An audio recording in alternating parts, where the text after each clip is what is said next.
किसी बच्चे को एक पेंसिल की आवश्यकता है, एक कॉपी की 10 रुपए एक पान में खर्च हो जाते हैं और 10 रुपए में एक कॉपी आ जाती है। और इसमें हमने देखा है ज्यादातर बहनों का, माओं का रोल होता है। ये हमारी माता जी बैठी हैं, श्रीमती इंदिरा जी। मैंने अक्सर देखा है कि कुछ भी होगा, काम करने वाली उसको तुम ले जाओ, पहले तुम ले जाओ, तुम ले जाओ। किस रूप में प्रभु आपके दरवाजे पर आ जाए ये मालूम नहीं है। इसलिए अपने दिल को बड़ा कीजिए। और श्रीधाम वृंदावन में रह रहे हैं या जो लोग भी YouTube के माध्यम से सुन रहे हैं, इससे क्या होता है, शुद्धिकरण भी होता है। धन का शुद्धिकरण होगा, आपके घर का शुद्धिकरण होगा। आपने किसी को भोजन करा दिया, किसी को जाड़े में वस्त्र दे दिया, तो इससे आपका ही पुण्य बढ़ेगा। और ये कोई ऐसी बात नहीं कि जिसको देखो वो मांग रहा है।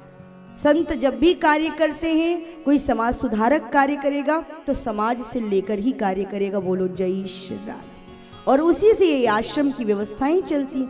समाज के द्वारा ही तो आश्रम चलता है।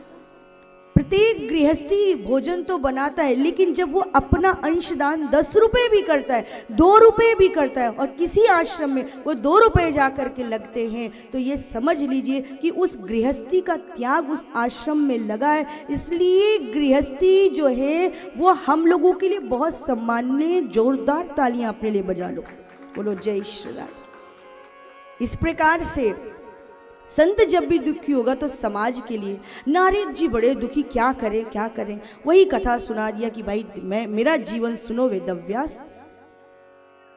संतों की कृपा से मेरा जीवन बदला, मैं रामदास बन गया। और एक दिन वो आया कि वो लोग जाने लगे। जब जाने लगे तो मैंने सोचा, माँ का हाथ छोड़ो, ये दुनिया किस काम की। मैं तो इनके साथ जाऊंगा, हरि नाम संकीर्तन करूंगा, राम नाम जप करूंगा। तो संत ने कहा कि तेरी माँ अभी बूढ़ी है तो इसकी सेवा कर, क्योंकि माँ का भाव था कि मेरा बेटा मेरे पास रहे। लेकिन कालवश काल का डंडा पड़ा सर पे, माँ दुनिया छोड़कर चली गई। और मैं रोया तो 2 प्रकार के आंसू निकले, एक आंख से गर्म आंसू, एक आंख से शीतल आंसू। ठंडा आंसू इसलिए कि मैं खुश हूं, बोलो जय श्री राधे, माँ मर गई, झंझट छूटी। और गर्म आंसू इसलिए कि माँ तूने मुझे जन्म दिया था, तू मेरी माँ थी। कौन किसकी माँ, कौन किसका बाप, सबको तो एक दिन चले ही जाना है। मेरी माँ चली गई, मैं मुक्त हुआ, मैं स्वतंत्र हुआ और मैं हरिद्वार पहुंचा। वहां जाकर प्रभु का भजन करने लगा, भाव से तन्मय हो गया। और एक दिन प्रभु की झांकी मेरे हृदय में आकर विद्यमान हुई। जैसे उस नीली आभा को मैंने मन से पकड़ना चाहा, वैसे वहां से वो गायब हुए और मुस्कुरा कर कहा कि नारद, तेरे अभी कुछ कर्म शेष हैं, इसलिए नैमित्तिक प्रलय आएगा, तू उसमें समा जाएगा। उसके बाद तू मेरी शरणागति को प्राप्त करेगा। फिर मेरा जन्म हुआ और मैं देव ऋषि नारद ब्रह्मा का पुत्र बना। और मुझे भगवती श्री राधा रानी ने देवदत्ताम इमाम वीणाम स्वर ब्रह्म विभूषिताम, मुझे श्री राधा रानी ने ये वीणा दी। और इस वीणा से मैं क्या करता हूँ, श्रीमन नारायण नारायण नारायण,